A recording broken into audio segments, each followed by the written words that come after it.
Hello बच्चों, चलिए आज स्टार्ट करते हैं अपना नेक्स्ट टॉपिक कंसंट्रेशन टर्म से, दैट इज़ मोलैरिटी। बेटा मोलैरिटी क्या होती है डिटेल में जानेंगे बिल्कुल। इससे पहले हमने एक छोटा सा रिकैप ले लेते हैं कि लास्ट लेक्चर में हमने क्या क्या पढ़ा था। हमने पढ़ा था सॉल्यूशन का इंट्रोडक्शन, टाइप्स ऑफ सॉल्यूशन और मास परसेंटेज और मोल फ्रैक्शन। आज बात करते हैं मोलैरिटी के बारे में। मोलैरिटी क्या होती है? किसी भी सॉल्यूशन में, जैसे हम जब मास परसेंटेज के बारे में पढ़ रहे थे तो हम सॉल्यूशन को लेकर चल रहे थे बेटा केजी में, किलोग्राम में। आज हम सॉल्यूशन को लेकर चलेंगे लीटर्स में और वॉल्यूम पे बात करेंगे। जब कोई भी आपका सॉल्यूशन गिवन हो और वो सॉल्यूशन जो है आपका लीटर्स में मेंशन हो, लाइक आपको 1 लीटर सॉल्यूशन दिया है या 0.5 लीटर सॉल्यूशन है या 2 लीटर सॉल्यूशन है, अब जितना भी आपका सॉल्यूशन का अमाउंट है उस अमाउंट में आपका सोल्यूट के मोल्स कितने हैं, सोल्यूट के कितने मोल्स आपके पर लीटर ऑफ सॉल्यूशन में डिसॉल्व्ड हैं, इस चीज़ को कहा जाता है बेटा मोलैरिटी। बिल्कुल आसान शब्दों में अगर बात करूं तो दिस इज आवर मोलैरिटी। तो चलिए बात करते हैं मोलैरिटी का फॉर्मूला क्या होता है, डेफिनेशन क्या होती है इसके बारे में। तो molarity is defined as number of moles of solute dissolved, यानी जो घुले रहते हैं किसमें, per litre of solution. Per litre solution में सोल्यूट के कितने मोल्स रहेंगे वो आपको डिफाइन करेगा आपकी मोलैरिटी को। यहीं से फॉर्मूला आ जाता है। मोलैरिटी को डिनोट करते हैं बेटा कैपिटल एम से। कैपिटल एम की वैल्यू होती है मोल्स ऑफ सोल्यूट, यानी यहाँ पर रखेंगे number of moles of solute, divide करेंगे किससे, वॉल्यूम ऑफ सॉल्यूशन से। अब अगर आप वॉल्यूम ऑफ सॉल्यूशन लीटर्स में लिखते हैं तो इट इज़ फाइन, लेकिन अगर आप सॉल्यूशन को किस में लेते हैं, मिलीलीटर में लेते हैं। अब यहाँ पर देखिए बात करते हैं, मेन जो फॉर्मूला है हमारा वो तो है ये, आपको ये याद करना है, लेकिन चेंजेस भी आ सकते हैं फॉर्मूले में एज पर द कंडीशंस।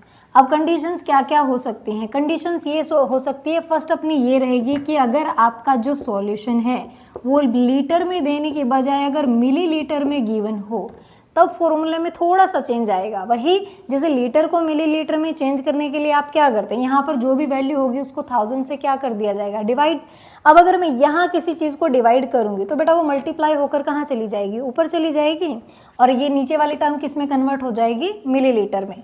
तो सेम तब हमारा मोलैरिटी का फॉर्मूला क्या बन जाएगा, ऊपर रखेंगे number of moles of solute जिसको स्मॉल एन से रिप्रेजेंट कर रहे हैं, नीचे रखेंगे volume of solution in millilitres.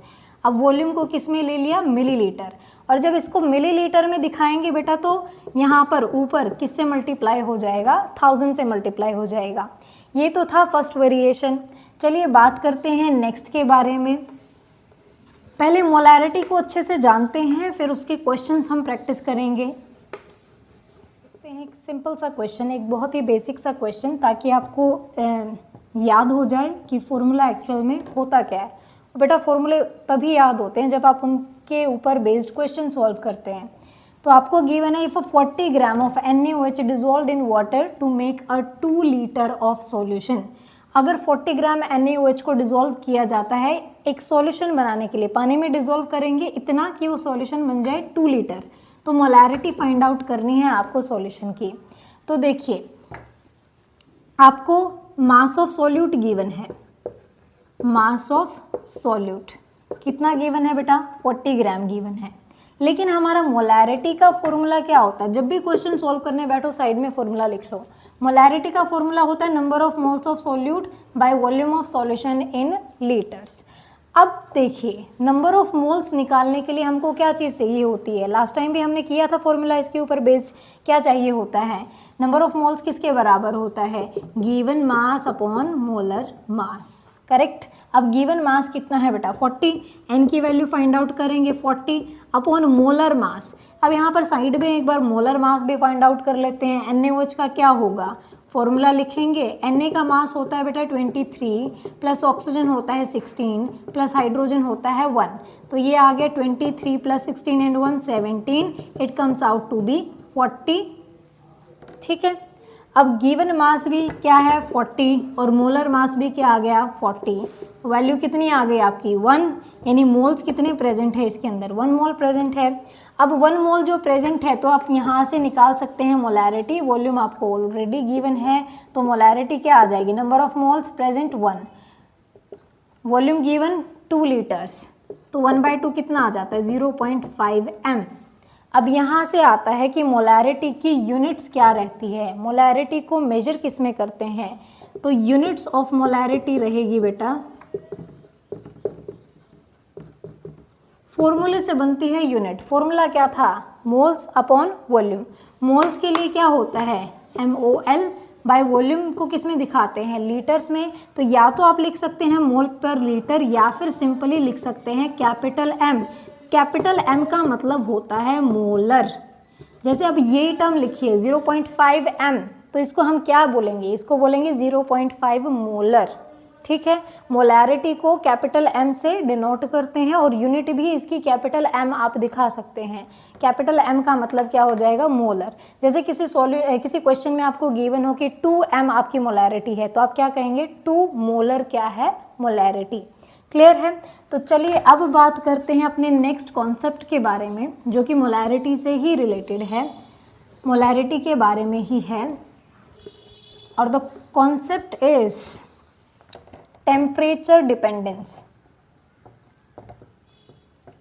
या फिर कह सकते हैं इफेक्ट ऑफ टेम्परेचर।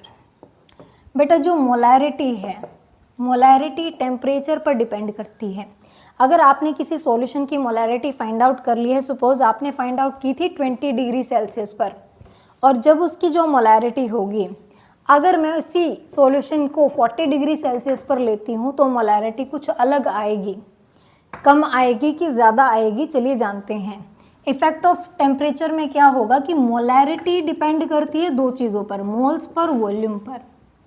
बेटा जब भी आप टेम्परेचर को इंक्रीज या डिक्रीज करते हैं तो वॉल्यूम चेंज होता है हमेशा, और अगर वॉल्यूम चेंज होगा तो आप देख सकते हैं वॉल्यूम और मोलैरिटी का तो इन्वर्स का रिलेशन है। अगर एक चीज़ चेंज होगी तो दूसरी चीज़ क्या होगी, ऑटोमेटिकली चेंज होगी। तो जब भी आप वॉल्यूम बढ़ाते हैं किसी भी सॉल्यूशन का तो बेटा टेम्परेचर बढ़ाते हैं तो वॉल्यूम क्या करता होता है, एक्सपेंड करता है। एक्सपेंड कर जाएगा तो वॉल्यूम चेंज होगा तो मोलैरिटी भी चेंज होगी। तो यहाँ पर हम लिख सकते हैं कि विद इंक्रीज इन टेम्परेचर, अगर आप टेम्परेचर बढ़ाते हैं with increase in temperature molarity decreases, molarity क्या हो जाती है, डिक्रीज हो जाती है। तो जैसे मैंने यहाँ पर 20 से 40 डिग्री बढ़ाया तो पहले जो भी मोलैरिटी रही होगी वो थोड़ी सी कम हो जाएगी, क्योंकि टेम्परेचर में डिफरेंस भी तो कम ही था, माइनर था, बहुत ज़्यादा नहीं था। तो बेटा जब भी टेम्परेचर आप चेंज करते हैं तो मोलैरिटी भी चेंज हो जाती है, और यही रीज़न है कि जब भी आपकी कोई केमिकल कंपोजिशन डिसाइड की जाती है किसी भी कंपाउंड की, तो मोलैरिटी की बजाय मोलैलिटी को प्रेफरेंस दी जाती है, क्योंकि मोलैलिटी टेम्परेचर चेंज होने से चेंज नहीं होती। अब जो भी आप केमिकल कंपोजिशन डिज़ाइन कर रहे हैं, कोई भी मेडिसिन डिज़ाइन कर रहे हैं, तो उसमें क्या होगा, हमें चाहिए ऐसे कि जो टेम्परेचर वेरिएशन के साथ भी जा सके। ऐसा ना हो कि टेम्परेचर में बदलाव आ गया तो हमारी मोलैरिटी में भी, मतलब जो भी आप कंपोजिशन लेकर चल रहे हैं उसमें भी बदलाव आ जाए। तो ये तो था टेम्परेचर डिपेंडेंस। फिर आता है बेटा लैब में जो इसका यूज़ है, वहाँ पर एक डिफरेंट फॉर्मूला निकल कर आता है आपके पास। फॉर्मूला क्या है कि जब भी आप लैब में यूज़ करते हैं तो आपके पास जो सॉल्यूशन होते हैं वो होते हैं हाईली कॉन्सेंट्रेटेड, लेकिन आपको एक्सपेरिमेंट में कॉन्सेंट्रेटेड सॉल्यूशन नहीं चाहिए, हमें तो कैसा चाहिए, डाइल्यूट चाहिए। तो आपके टीचर बताएंगे कि चलिए डाइल्यूट करते हैं। डाइल्यूट किसके साथ करते हैं, पानी के साथ। अब पानी कितना लेना है आपको, कितना वॉल्यूम में यूज़ करना है। अगर एक सॉल्यूशन आपको गिवन है जो कॉन्सेंट्रेटेड है, उसकी मोलैरिटी पता होती है, लेबल्ड होता है उसके ऊपर, लेकिन दूसरा वाटर कितना यूज़ करना है, उसकी मोलैरिटी फाइंड आउट करनी है। तो अगर आपके पास कोई भी दो सॉल्यूशंस हो, सपोज दे आर 1 and 2, एक की आपको मोलैरिटी सर्टेन हो और दूसरे की सर्टेन ना हो, तो आप कैसे फाइंड आउट करेंगे। उसके लिए एक फॉर्मूला होता है M1V1 is always equal to M2V2, equivalent में होते हैं। M1, M क्या है मोलैरिटी, V क्या है बेटा वॉल्यूम, लिख लेते हैं यहाँ पर। M1 क्या होगा molarity of first solution, V1 क्या होगा बेटा वॉल्यूम ऑफ सॉल्यूशन 1। सिमिलरली आपका M2 क्या होगी मोलैरिटी ऑफ सेकंड सॉल्यूशन, और इस हिसाब से V2 क्या हो जाएगा वॉल्यूम ऑफ सेकंड सॉल्यूशन। एक का पता है दूसरे का नहीं पता, चार चीज़ें गिवन हैं, चार में से क्या होता है कि तीन आपको दी जाती हैं, एक फाइंड आउट करनी होती है, तो हम इजीली इस फॉर्मूला से फाइंड आउट कर सकते हैं। इसकी एप्लीकेशन कहाँ है, ये ज़्यादातर लैब में यूज़ किया जाता है। नेक्स्ट बात करते हैं मोलैरिटी ऑफ मिक्सिंग। मिक्सिंग का मतलब है अगर आप दो या दो से ज़्यादा सॉल्यूशंस को आपस में मिला देते हैं तो उनकी फाइनल मोलैरिटी क्या होगी। फाइनल मोलैरिटी के लिए आप फॉर्मूला अप्लाई करेंगे M1V1। सपोज एक सॉल्यूशन था आपके पास, सेकंड है M2V2, अगर इससे ज़्यादा भी हो तो प्लस M3V3 कर सकते हैं अपॉन V1 प्लस V2, यानी कि टोटल वॉल्यूम। नीचे क्या आ जाएगा टोटल वॉल्यूम। तीन सॉल्यूशन है तो V3 भी ऐड हो जाएगा, चार हैं तो उससे ज़्यादा एंड सो ऑन। तो इसको हम तब यूज़ करते हैं जब दो या दो से ज़्यादा सॉल्यूशंस को आपस में मिक्स कर दिया जाए। उसके बाद बात करते हैं बेटा, अगर आपको फॉर्मूले में न्यूमेरिकल में वॉल्यूम गिवन ना हो, डेंसिटी गिवन हो, तब आप मोलैरिटी कैसे फाइंड आउट करेंगे।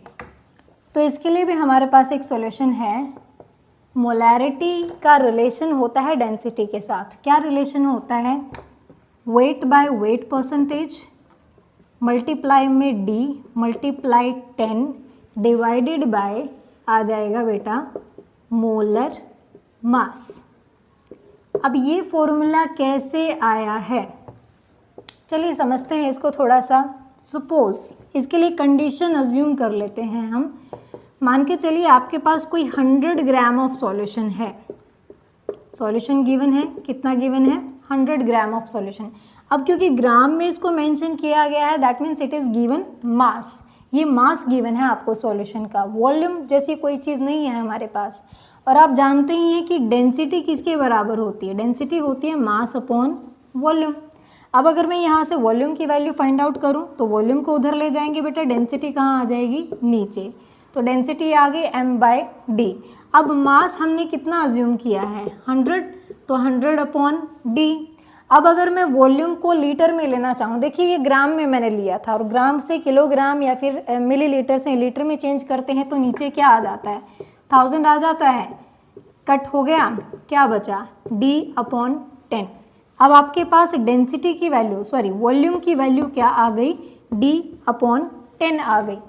अब इस वैल्यू को हम पुट करेंगे हमारे मोलैरिटी के फॉर्मूले में, जो कि क्या होता था इनिशियली, क्या होता था number of moles bye volume of solution. अब नंबर ऑफ मोल्स को भी थोड़ा सा खोल के लिख देते हैं। खोल के लिखने का मतलब इसका फॉर्मूला क्या होता है, गिवन मास बाय में मोलर मास डिवाइडेड बाय, आप वॉल्यूम को क्या लिखने जा रहे हैं, वॉल्यूम को लिखने जा रहे हैं d अपॉन 10। अब देखिए जो यहाँ पर डिवीजन में है ये चीज़ तो आ जाएगी नीचे, W अपॉन m मल्टीप्लाई में क्या आ गया आपके पास, डिवाइड से डिवाइड में जो होता है वो कहाँ चला जाता है बेटे, ऊपर चला जाता है, तो आप ऊपर क्या आ जाएगा d इंटू में 10। This is the relation of molarity with density which I already written here. Clear है। क्या होगा, करना क्या है, अज्यूम करना है, पहले 100 ग्राम ऑफ सॉल्यूशन लेना है, डेंसिटी का फॉर्मूला रखेंगे और डेंसिटी से निकालेंगे वॉल्यूम, क्योंकि आपको वॉल्यूम इन केस में गिवन ना हो, डेंसिटी गिवन हो, तो आप डेंसिटी का यूज़ करके क्या निकाल सकते हैं, वॉल्यूम निकाल सकते हैं। फिर इस वॉल्यूम को हम पुट करेंगे हमारे मोलैरिटी के फॉर्मूले में और मोल्स को यहीं पर सॉल्व कर लेंगे। जैसे क्वेश्चन में हमने क्या किया था, नंबर ऑफ मोल्स अलग से निकाले थे, लेकिन यहाँ पर हम साथ के साथ कैलकुलेट कर लेंगे। ये एक शॉर्ट स्टेप होता है और कुछ नहीं। चलिए देखते हैं एक अच्छा सा क्वेश्चन।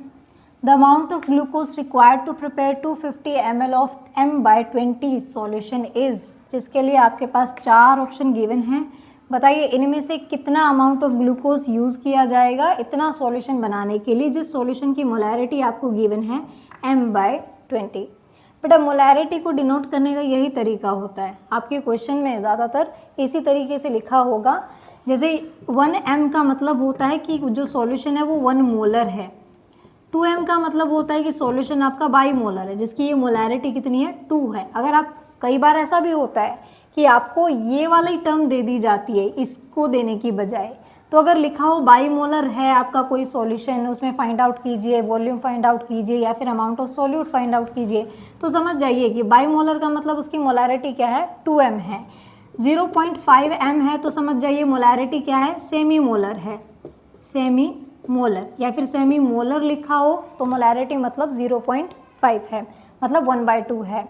इसी तरह मोलैरिटी को दिखाते हैं, जैसे m/10 भी ले सकते हैं, m/20 हो सकती है, m/50 हो सकती है, m/100 हो सकती है। तो बेटा ये टर्म्स यूज़ की जाती हैं आपकी मोलैरिटी को, क्वेश्चन में ज़्यादातर इन्हीं चीज़ों से दिखाते हैं। अब बात कर लेते हैं कि क्वेश्चन को सॉल्व कैसे किया जाए। तो देखिए आपके पास गिवन डेटा क्या क्या है, पहले उसके ऊपर बात करते हैं।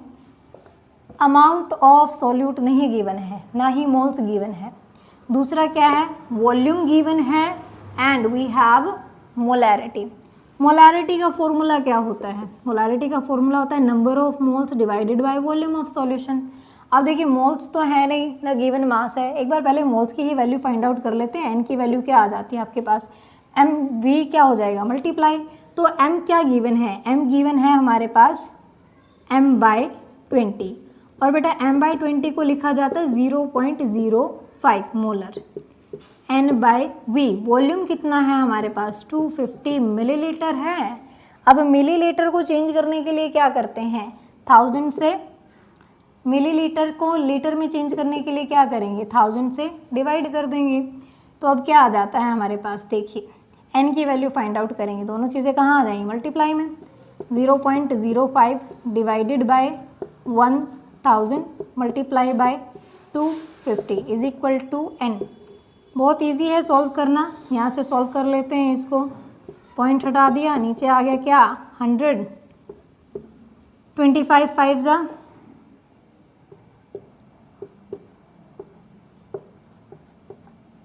we have 4 zeros और we can say 0.125। ये आ जाते हैं बेटा हमारे नंबर ऑफ मोल्स, किसके नंबर ऑफ मोल्स आ गए, ग्लूकोज के। अब हमें तो अमाउंट पूछा है, मोल्स थोड़ी ना पूछे हैं, तो अमाउंट निकालने के लिए क्या करेंगे, अगर आपके पास नंबर ऑफ मोल्स आ गए हैं, फॉर्मूला आपको पता है, तो गिवन मास तो निकाला जा सकता है। एन की वैल्यू क्या होती है, given mass upon molar mass. अब एन आ गया कितना है 0.125 is equal to given mass हमें नहीं पता जी, मोलर मास कितना होता है, चलिए यहाँ पर आपको फिर से सॉल्व करके दिखा देते हैं। C6H12O6, कार्बन का मास क्या होता है 12, एटम कितने गिवन है 6, हाइड्रोजन का मास 1, एटम कितने गिवन है 12, ऑक्सीजन का मास होता है बेटा क्या 16, एटम कितने गिवन है 6। सबको सॉल्व करते हैं तो आ जाता है 180, कितना आ जाता है 180। याद रख लीजिए ये बार बार सॉल्व करने वाली चीज़ है नहीं, क्योंकि ग्लूकोज आपका मोस्ट ऑफ द न्यूमेरिकल्स में आ ही जाता है।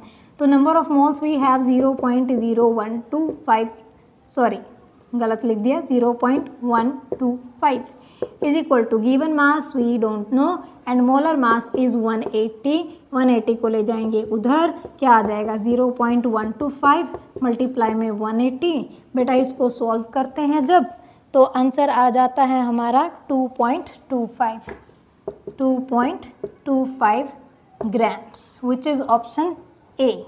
ये हो जाता है हमारा क्वेश्चन सॉल्व। नेक्स्ट कॉन्सेप्ट करते हैं नेक्स्ट वीडियो में। इसके जो PYQs हैं वो आपको मिलते रहेंगे वाया शॉर्ट्स। Thank you.